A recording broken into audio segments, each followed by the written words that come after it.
રોકવામાં આવે છે કે ભલે કળયુગની અંદર અનેક દોષ હોય, પણ અનેક દોષની અંદર એક એનામાં મહાન ગુણ છે. યત ફલમ નાસ્તિ તપસા ન યોગે ન સમાધિના તત્ફલમ લભતે સમ્યક કલૌ કેશવ કીર્તના. જે યોગ સાધના કરવાથી, ધ્યાન તપ કરવાથી અરે સમાધિથી જે ફળ નથી મળતું, એ ફળ કેવળ કળયુગની અંદર ભગવાનનું નામ સંકીર્તન કરવાથી મળે છે. ભક્તો, આ કળયુગનો મહાન મોટામાં મોટો ગુણ છે. અને ગુણને કારણે જ અનેક દોષ હોવા છતાં પણ પરીક્ષિત રાજાએ કળયુગને પોતાના રાજ્યની અંદર એને પ્રવેશ આપ્યો છે. મધુર સંવાદ છે અહીંયા ભક્તિ અને નારદજીનો. આ મધુર સંવાદને આપણે આગળ સાંભળીએ તે પહેલા સભાપતિના સૂચન અનુસાર આ પ્રસંગને દીપાવાને માટે, આ પ્રસંગને પ્રોત્સાહિત કરવાને માટે, આ આયોજકને પ્રોત્સાહિત કરવાને માટે જેમ જેમ મહાન સંતો આવે છે એમ એમ ગ્રહસ્થની અંદર પણ મહાન સેવાભાવી ભક્તો પણ આ આયોજકોના આમંત્રણને માન આપીને જ્યારે આવતા હોય તો આજે એક સેવાના ભેખધારી એમ કહી શકીએ કે કદાચ સફેદ કપડાની અંદર સંત જેવું જીવન જીવતા એવા અને દર્દીની અંદર દરિદ્ર નારાયણનું દર્શન કરતા એવા પૂજારા સાહેબ ઉપસ્થિત છે. કાર્યવસાત જવાનું હોય, સભાપતિના આદેશાનુસાર 5 મિનિટ આપણે અહીં કથાને વિરામ આપી એમના સન્માનને તપાવીને આગળ કથાને વધારીશું. સભાપતિના આદેશાનુસાર 5 મિનિટ કથાને વિરામ. જીવને સત્સંગ પણ કરાવે છે અને કોઈ પણ પ્રકારની બીમારી હોય તો એની પણ દવા કરે છે. શાસ્ત્રી સ્વામી કહ્યું એ પ્રમાણે સફેદ કપડે સાધુ છે એવા ડોક્ટર સાહેબ શ્રી મુકેશભાઈ એન પૂજારા, એમને તાળીઓના નાદથી આપણે વધાવીએ અત્રે ઉપસ્થિત થશે. અને આ મહોત્સવમાં જ્યારે પધાર્યા છે ત્યારે એમનું બહુમાન કરવા માટે શાસ્ત્રી સ્વામી માધવ પ્રસાદ દાસજી અને સત્સંગ સમાજે નક્કી કર્યું છે કે એમને સાફા બંધાવી. બોલો સ્વામિનારાયણ ભગવાન. શાસ્ત્રી સ્વામી વિશ્વેશ્વર દાસજી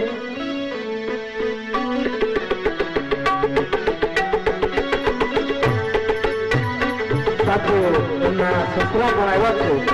એ બહુ ઉપસ્થિત થશે. એમને વક્તાશ્રી હાર ગરાવી એમનું પણ બહુમાન કરશે. પૂજારા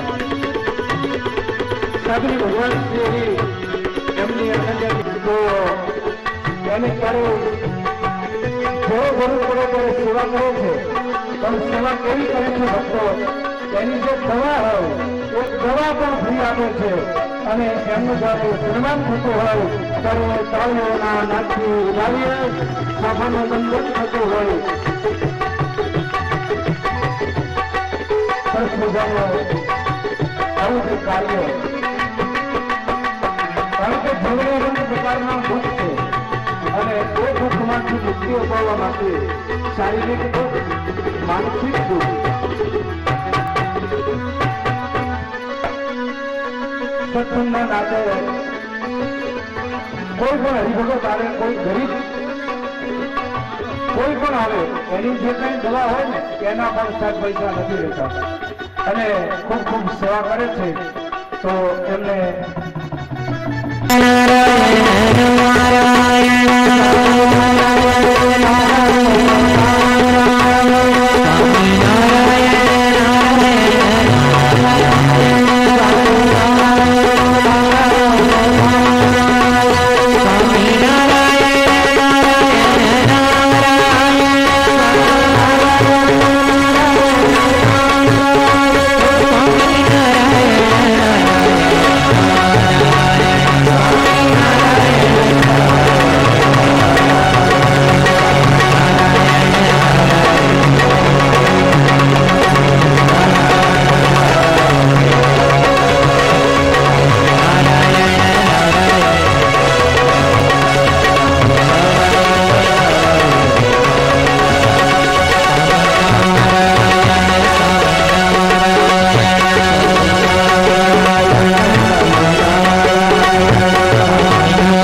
ભક્તિ દેવીના કહેવાથી નારદજી અનેક ઉપાય કરે. વેદપાઠ, ઉપનિષદના મંત્રનો જાપ, ભગવદ્ ગીતાનો પાઠ કરે, છતાં પણ જ્ઞાન અને વૈરાગ્ય જાગૃત ન થાય. નારદજી મનમાં મૂંઝાયા છે.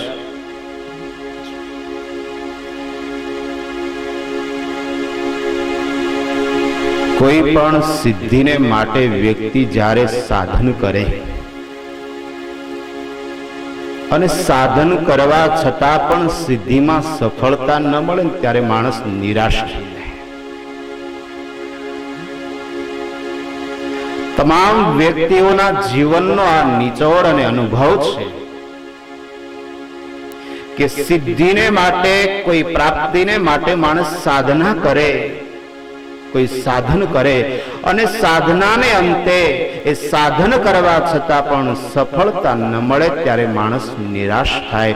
નારદજી નિરાશ થયા છે અને ત્યારે એમ થાય, આકાશવાણી થઈ છે, એમ કહ્યું છે કે નારદજી, આપ ઉદ્યમ કરો, આપનો ઉદ્યમ નિષ્ફળ નહીં જાય. કોઈ મહાપુરુષના યોગે કરી અને ભાગવત કથાનું શ્રવણ કરાવો, જેનાથી જ્ઞાન અને વૈરાગ્ય બને જાગૃત થશે. આકાશવાણી અદ્રશ્ય થાય. નારદજી મહાપુરુષની શોધ કરવા માટે આગળ વધ્યા છે. સનકાદિકોનો યોગ થયો છે. નારદજીને સનકાદિકોના દર્શનથી આનંદ થયો છે. નારદજી કહે છે કે આપ જેવા ભગવદ ભક્તોના દર્શનથી મને બહુ આનંદ થયો છે. હું આજે ધન્ય બન્યો છું. કૃપા કરી જ્ઞાન અને વૈરાગ્યની જાગૃતિ માટે આપ મને ભાગવત કથા કહો.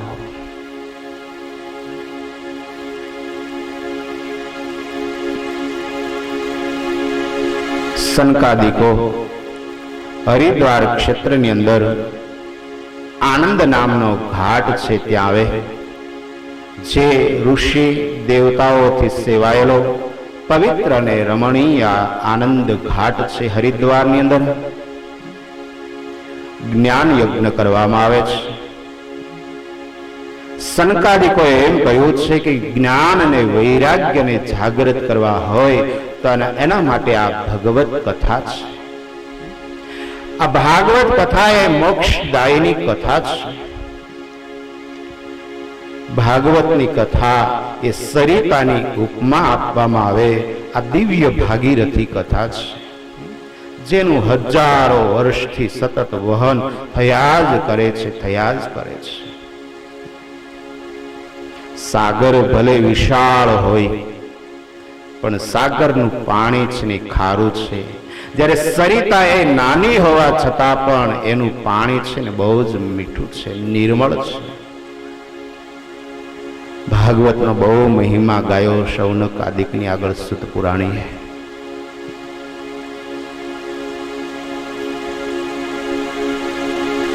સનકાદિકો થકી જ્યારે ભાગવત કથા કહેવામાં આવે અને એ જ વખતે ભક્તિનો અદ્ભુત મહિમા છે.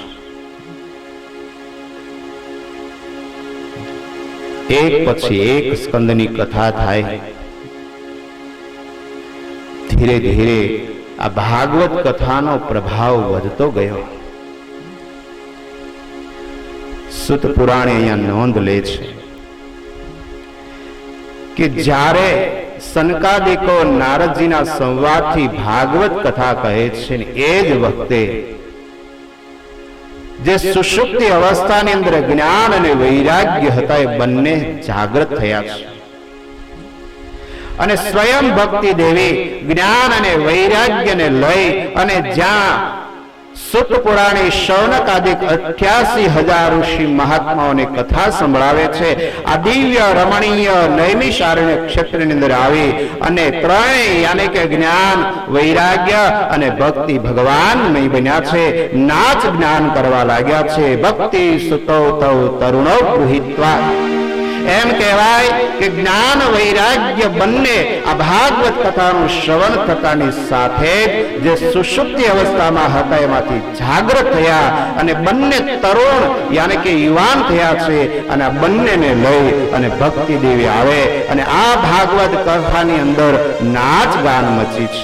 ભક્તિ સુતો તૌ તરુણૌ ગૃહીત્વા ભક્તિ સુતો તરુણો ગૃહીત્વા સહસા વિરાસી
દિવ્ય ભાગવત ભગવાનના ઉચ્ચ સ્વરે નામ સંકીર્તન કરતા કરતા જ્ઞાન વૈરાગ્ય અને સ્વયં ભક્તિ નાચગાન કરે છે. ભક્તિ દેવી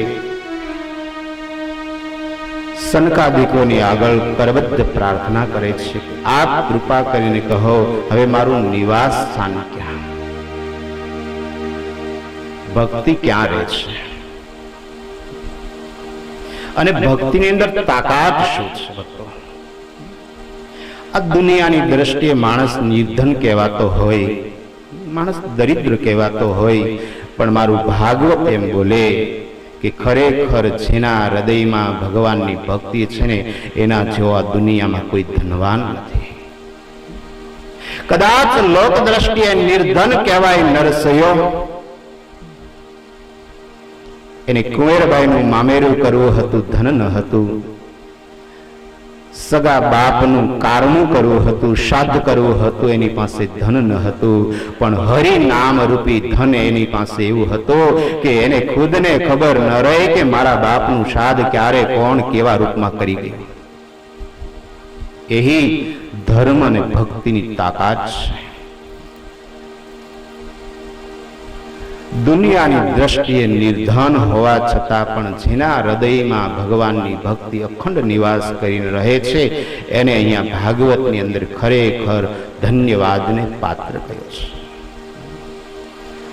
સકલ ભુવન મધ્યે નિર્ધનાસ્તે ધન્યા નિવસતિ હૃદયેષામ શ્રી હરેર ભક્તિ રેકા હરિરપી નિદલોકમ સર્વથાતો વિહાય પ્રવિશતિ રુધિ તેષામ ભક્તિ સૂત્રોપનદ્ધ. ભગવાન છે ને સર્વતંત્ર સ્વતંત્ર છે. ધણીનો કોઈ ધણી હોય ખરા? છતાં પણ સ્વતંત્ર હોવા છતાં પણ એક ભક્તિની અજોડ તાકાત છે. ભક્તો, અજોડ તાકાત છે કે સ્વતંત્ર ભગવાનને પણ એ ભક્તિ પરતંત્ર બનાવી દે છે. ભગવાન ક્યાં રહે છે?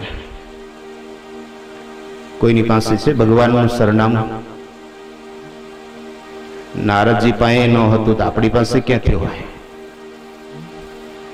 નારદજી બહુ વૃદ્ધ થઈ ગયેલા.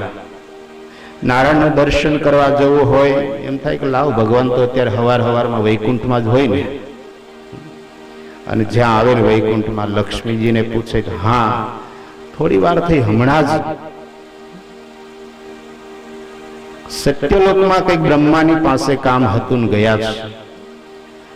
લાકડીના ટેકે ટેકે ધીરે ધીરે નારદજી નારાયણ નારાયણ કરતા જ્યાં વૈકુંઠમાંથી સત્યલોકમાં આવે ને બ્રહ્માજીને પૂછે કે હા ભગવાન આવ્યા હતા પણ તમે 5 મિનિટ મોડા પડ્યા, અહીંથી નીકળી ગયા.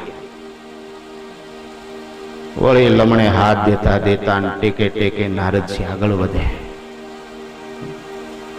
બ્રહ્માજી એમ કહ્યું કે કદાચ કૈલાસ પર્વત પર ભગવાન શિવજીને મળવા ગયા હોય એમ કહેતા હતા, માટે આપ કૈલાસ પર્વત પર જાઓ. અને નારદજી નારાયણ નારાયણ કરતા કરતા જ્યાં કૈલાસ ઉપર આવે, ભોળેનાથને જ્યારે પૂછે ત્યારે ભગવાન શિવજી એમ કહે કે હા આવ્યા હતા, અમારે વાર્તાલાપ ચાલતો હતો પણ મર્ત્યલોકમાંથી કોઈ ટેલિફોન આવ્યો કોઈ ભક્તનો, એટલે ભગવાન મૃત્યુલોકમાં ગયા છે. સંધ્યા થઈ ગઈ, માંડ માંડ ભગવાન પકડાયા અને ભગવાનની બરાબર ભગવાનનો હાથ પકડી અને નારદજી કહે છે કે બીજી વાત પછી બધી કરો, પેલા પાકું સરનામું લખી દો, મને તમારું શેડ્યુલ મને બતાવો, કેટલા વાગે જાગવાનું, સવારે ક્યાં કયા ટાઈમે ક્યાં મળો તમે. અને એ વખતે ભક્તો ભગવાન નારદજીને જવાબ આપે છે, ખરેખર હૃદયની અંદર કંડારી રાખવા જેવો છે, ભગવાન ક્યાં છે. કોઈ એમ માનતું હોય કે ભગવાન કેવળ મંદિરમાં છે, કદાચ કોઈના મનમાં એમ હોય કે ભગવાન તો કેવળ વૈકુંઠ ગોલોક આદિ ધામની અંદર રહે છે. કદાચ ઘણા લોકો એવું પણ માનતા હોય કે ભગવાન તો સાધુ પુરુષો હોય ને એના જ હૃદયમાં હોય, બાકી ભગવાન ક્યાંય ન રહે. ત્યારે નારદજીને ભગવાન અદ્ભુત જવાબ આપે છે કે નારદ लिख ले मैं कहां रहता हूं, नाहं वसामि. अद्भुत नारदजी एम कहे नाहं वसामि वैकुंठे योगिनां हृदयेन च मद्भक्ता यत्र गायन्ति तत्र तिष्ठामि नारद. हे नारद अहम वैकुंठे न वसामि. कदाच कोई मानतो હોય કે ભગવાન તો વૈકુંઠ ગોલોક કે અક્ષરધામમાં જ રહે છે, તો ભગવાન નારાયણ એના પર ચોકડી મારી દે છે. એનો મતલબ એવો નથી ભગવાન ધામમાં નથી રહેતા, પણ જે લોકો એમ માને કે કેવળ ભગવાન પોતાના ધામમાં જ રહે છે અને ભગવાન બીજે ક્યાંય નથી રહેતા, ત્યારે ભગવાન ત્યાં સ્પષ્ટતા કરે છે કે એવું નથી, હું મારા લોકમાં પણ રહું છું અને ઘણી વખત મારા ભક્તો મને જ્યાં જ્યાં યાદ કરે ત્યાં હું તરત હાજરા હાજર થાઉં છું. यत्र मद्भक्ता गायन्ति तत्र तिष्ठामि नारद. જ્યાં મારા પરમ ભાગવત ભક્તો ભેગા થઈ અને મારું સંકીર્તન કરે, મારું સ્મરણ કરે, મને યાદ કરે, બસ ત્યાં મારો અખંડ નિવાસ હોય છે.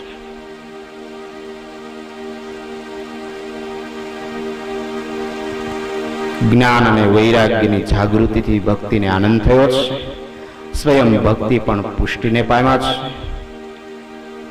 અદ્ભુત નારદ અને ભક્તિનો સંવાદ સંકાદિકોના માધ્યમથી નારદજીએ જ્ઞાન અને વૈરાગ્યને જાગૃત કર્યા છે, ભક્તિને પુષ્ટ કર્યા છે. આનો અદ્ભુત મહિમા ગાવામાં આવ્યો છે. ભક્તો, આ ભાગવત ગ્રંથ એવો ગ્રંથ છે, જીવંત વ્યક્તિને તો જીવન જીવતા શીખવે, પણ મૃત વ્યક્તિ અસદગતિને પામ્યો હોય તો એને પણ સદગતિ અપાવનાર જો કોઈ ગ્રંથ હોય તો કેવળ એક ભાગવત ગ્રંથ છે. અને આનો મહિમા સુત પુરાણે શૌનક આદિક ઋષિઓની આગળ આત્મદેવનો પ્રસંગ બતાવીને કહે છે. તુંગભદ્રા નદીની તટે આત્મદેવ નામે એક બ્રાહ્મણ રહે. ધૂંધલી નામે પત્ની છે. બ્રાહ્મણ બહુ સાત્વિક છે, કર્મકાંડી છે, વિદ્વાન છે, સરળ છે. આ એક બ્રાહ્મણ એવો હતો કે જેને ત્યાં સરસ્વતી પણ હતા અને લક્ષ્મી પણ હતા. નહીતર બ્રાહ્મણોમાં છે ને આ બે ભાગ્યે જ રહે. સરસ્વતી હોય તો લક્ષ્મી ના હોય, ને લક્ષ્મી હોય તો સરસ્વતી યાને કે વિદ્યા ના હોય.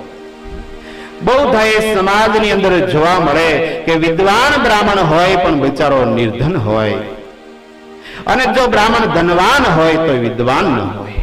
પણ આ એક એવો અપવાદ હતો કે ધર્મવાન હતો, સાથે સાથે ભક્તિવાન હતો, જ્ઞાની અને વિદ્વાન હતો, અને સાથે સાથે ધનવાન પણ હતો. પણ એના ઉપર ભગવાનની અનહદ કૃપા હતી, એટલી બધી કૃપા હતી. ધન હતું, ધર્મ હતું, સાત્વિકતા હતી, વિદ્વત્તા એનામાં હતી, બધું જ હતું. પણ ખાટલે મોટી ખોટ એ હતી, ક્ષેર માટીની ખોટ હતી. અને બહુ જ બધી રીતે સુખી, એટલે ઘણા બધા પ્રયાસો કર્યા. જ્યાં જ્યાં લોકો કહે બધે જાય, દોરા ધાગા કરે. અને ગ્રસ્તને છે ને બધું હોય, પણ જો દીકરો ના હોય ને તો બિચારો અડધો અડધો થઈ જાય, દુખિયારો થઈ જાય. ગ્રસ્તાશ્રમ ની અંદર એમ કહેવાય કે ધન કદાચ ન હોય, કદાચ આ જગતનો કોઈ ભૌતિક સાધન સામગ્રી ન હોય તો ચાલે, એનું દુઃખ ગ્રસ્તને ન હોય. પણ જો એના ઘરની અંદર એક પારણું ન હોય ને તો ગ્રસ્ત બહુ દુઃખી હોય છે. સંપત્તિ ઘણી હતી, પણ સંતતિનો ભાવ હતો. અને સંતતિ વગરનો સંસાર ગ્રસ્તને માટે ક્ષુલ્ક છે, તુચ્છ છે. ભક્તો, આત્મદેવ બહુ કર્મકાંડી હતા, વિદ્વાન હતા, ધાર્મિક હતા, સરળ હતા, બધા જ સદગુણો એનામાં હતા. પણ ધુંધુલી છે ને એ બહુ જ કપટી, કંકાળ, ઝઘડાળુ હતી. અને એટલી બધી પ્રમાદીન, સંસ્કારહીન આ ધુંધલી. બને તો ભગવાનને પ્રાર્થના કરજો. જૂના સંતો કહેતા ભગવાનની પાસે 2 પડાળીઓ સત્સંગ માગવો, એનો અવાજ મન હારો હોય. 2 પડાળીયા સત્સંગમાં આનંદ હોય છે, નહીતર પછી ખેંચા ખેંચ થાય. મહારાજ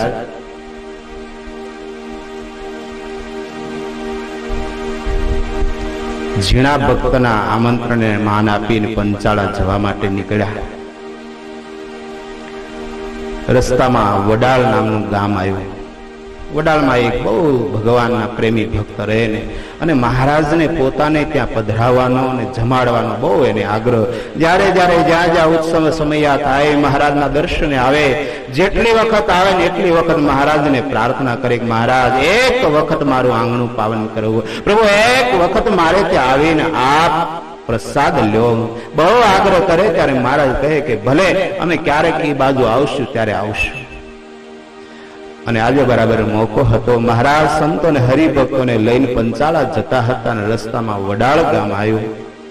મહારાજને એમ કહ્યું કે આ ભક્ત બહુ પ્રેમી છે, બહુ વાર કયા કરે છે, લાવો આજે મધ્યાહનનો સમય થયો છે, ઠાકોરજીને જમાડવાનો ટાઈમ થયો છે, અને ભક્તનો ભાવ છે, એટલે એક સાથે 2 કામ થાય.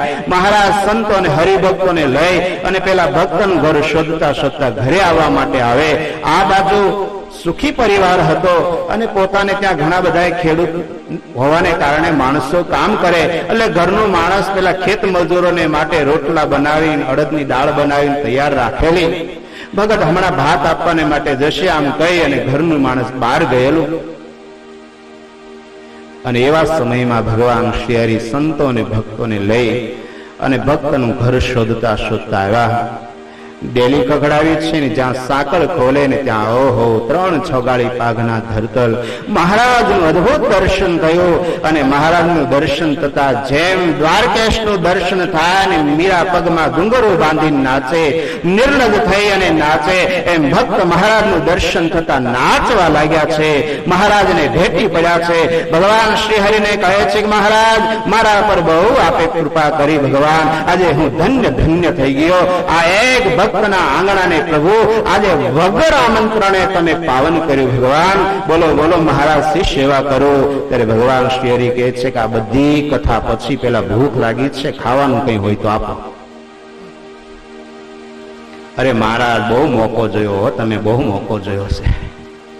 રહોડું તૈયાર છે અને ઘરનું પેલું ઘરમાં નથી. મહારાજ બહુ મોકો છે, બેહી જાઓ. ઓસરીમાં પંક્તિ કરી સંતોની મહારાજે, અને સરસ મજાના બાજરાના રોટલા બનાવેલા સંતો અને મહારાજને ભગત પીરસે છે. રોટલા પીરસ્યા, દાળ પીરસી. ભગતને એમ થયું, ઓહો, મારા કેટલાય દિવસની જે પ્રતીક્ષા હતી, કેટલાય સમયની મારી ઈચ્છા આજે મહારાજે સામે ચાલીને પૂરી કરી. એટલો બધો ભાવ, એટલો બધો ભાવ. ઘરની અંદર ઘીનું કુડલું હતું, આખે આખું કુડલું ભગત લઈ આવે અને આ બાજુ પેલા ઘરના માણસને કોઈ સમાચાર આપ્યા કે તમારા ઘરમાં કોઈ સાધુ આવ્યા છે. અને આ રંગચંડી નવચંડી આમ એવી આમ કોપાયમાન થઈને ઘરની અંદર જે આવે, આ બાજુ ભગતને રસોડામાંથી ઘીનું કુડલું લઈને બહાર આવવું અને ઘરના માણસને ઘીના એક રસોડાની અંદર પ્રવેશ કરો, બંનેનું મિલન એ દરવાજાની અંદર થયું. અને પેલું ઘરની અંદર જતા જે હાથમાં કુડલું હતું, યાને કે જે માટલું હતું, એનો કાંઠો પકડ્યો છે.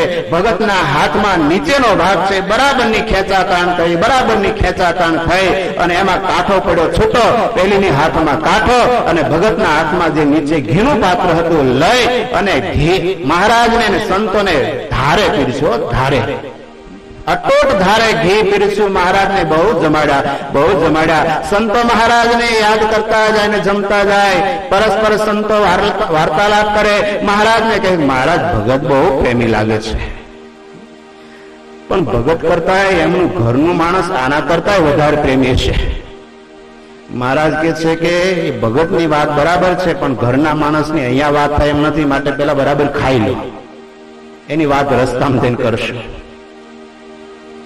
મહારાજને સંતોને બહુ જમાડ્યા, બહુ જમાડ્યા.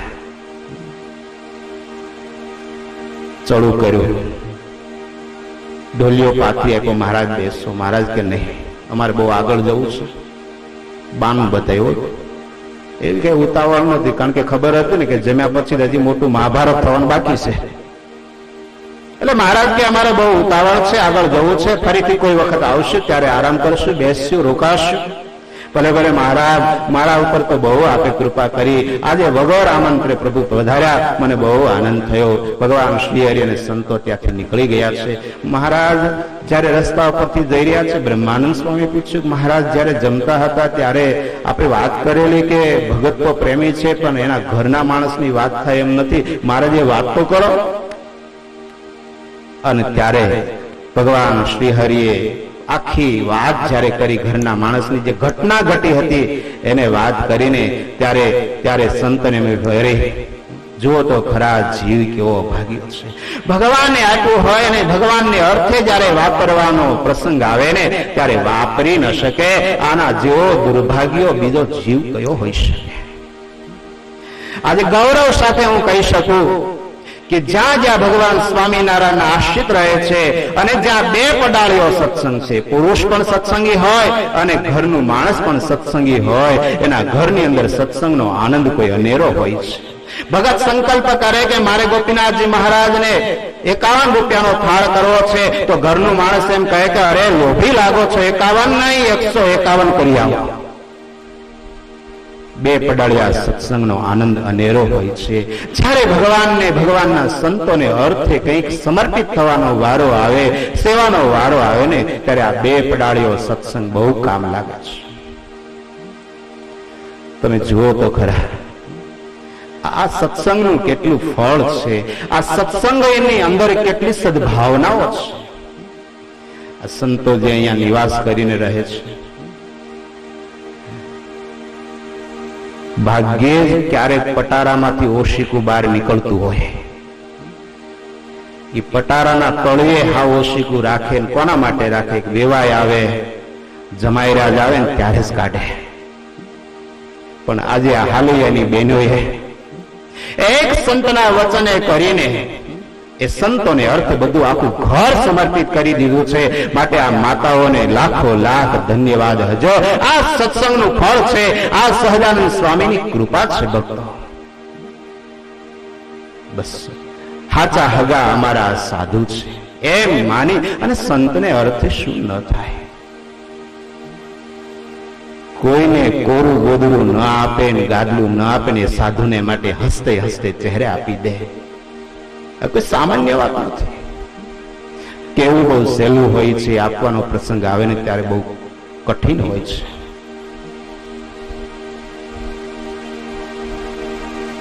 આત્મદેવ બહુ નિર્મળ છે, સદગુણ સંપન્ન છે, સાત્વિક છે, વિદ્વાન છે, સરળ છે, બધા જ ગુણો છે એનામાં છે, પણ ધુંધલી, ક્રૂર, કપટી, ઝઘડાળો, કર્કશ સ્વભાવ વાળી છે.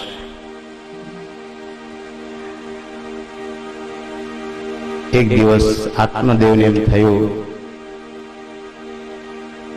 કે આટલા ઉપાય કરવા છતાં પણ મને સંતાનની પ્રાપ્તિ નથી થતી. આવું વાંજ્યું જીવન જીવવા કરતા તો મૃત્યુને વહોરી લેવું, આના કરતા તો આત્મહત્યા કરી લેવી એ જ બહેતર છે. ઘરનો ત્યાગ કરી વહેલી સવારે જંગલની અંદર જાય છે. એક સરોવરની અંદર જળપાન કરીને એક સરોવરની પાળે ઉભા છે ને એવા સમયમાં દૂર એક સંતનું દર્શન થયું છે. કોઈ સંન્યાસી જોયા. આમે લાવ તો મરવું તો છે જ, પણ અંત સમય એક સાધુ એનું દર્શન કરી લઉં. સંન્યાસી પાસે આવી ચરણ વંદના કરી છે અને જ્યાં સંન્યાસીનું ધ્યાન એના ચહેરા પર ગયું, એકદમ ઉદ્વિગ્ન ચહેરો છે, ગ્લાનિ છે, ચહેરા પર ચિંતાની રેખાઓ જોઈ એટલે તરત પેલા સંન્યાસી પૂછ્યું કે આપ કઈ ચિંતિત છો? કારણ કે તમે બોલો કે ન બોલો, પણ નીતિશાસ્ત્ર એમ કહે છે કે આકૃતિ ગુણાન કથયતિ. તમને કોઈ બહુ જ ભાવ અને પ્રેમથી એક પાણીનો ગ્લાસ આપે અને પાણી તમે પીવો તો પછી પૂછવાની જરૂર જ ના રહે કે તમને પાણી મીઠું લાગ્યું કે ન લાગ્યું.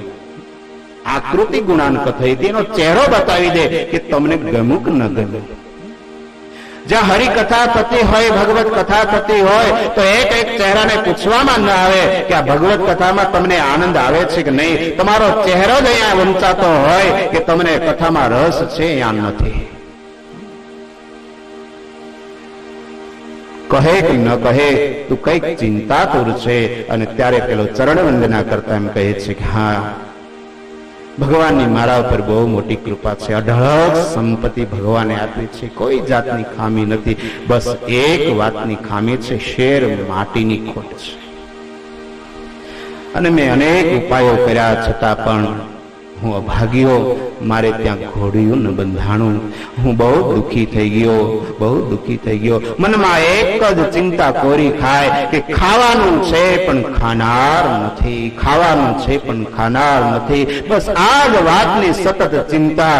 અને મારું આ અભાગ્યું જીવન, આવું અભાગ્યું જીવન જીવવા કરતા તો મરી જવું એ બહેતર છે એમ માનીને આજે મનોમય મેં નિર્ણય કર્યો કે બસ હવે હું આ સરોવરની અંદર ઝંપલાવી દઉં. બાપજી, મારા દુઃખની શું વાત કરો. મારે ત્યાં તો સંતાન નથી, પણ જે ગાયને મારા ખીલે બાંધો ને ગાય પણ વાંજણી થાય, ગાયને પણ બચ્ચું ના આવે. અને એ વખતે આત્મદેવ પુરુષ હોવા છતાં પણ, કઠણ છાતીનો હોવા છતાં પણ પોતાના આંતરિક દુઃખની વેદનાને વ્યક્ત કરતા એની આંખ ભીની થઈ જાય છે.